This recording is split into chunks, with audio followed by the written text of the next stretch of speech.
নমস্কার। আমার আজকের নিবেদন সুবোধ সরকারের তুকারাম। মারাঠি ব্রাহ্মণেরা আপনার ৩০০ কবিতা পাথর বেঁধে নদীর জলে ফেলে দিয়ে বলেছিল, শূদ্র শূদ্রের মতোই থাক। কবিতা লেখার এতই যখন শখ, তখন ব্রাহ্মণ হয়ে জন্মালেই পারতিস।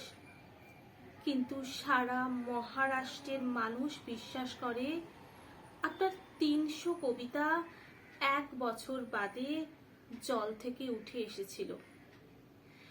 একটি ব্রাহ্মণ কন্যা একবার স্বপ্নে দেখেছিল আপনাকে। বিছানায় উঠে বসে সে তার স্বামীকে জড়িয়ে ধরে বলে ফেলল, জানো কে এসেছিল স্বপ্নে? তুকারাম। সেই রাতেই স্বামী নতুন বউকে বেদম পিটিয়ে বাড়ি থেকে বের করে দেয়। মেয়েটি পেরেছিল আপনার গ্রামে পৌঁছাতে। এই মেয়েটি মারাঠি ভাষার প্রথম মহিলা কবি। তুকারাম, আপনার কবিতা জল থেকে উঠে এসেছিল কিনা জানি না, তবে মেয়েটি স্বামীর হাতে মার খেয়ে বাড়ি ছেড়েছিল। সে চোখ বন্ধ করে মুখস্থ বলতে পারত আপনার ৩০০ কবিতা।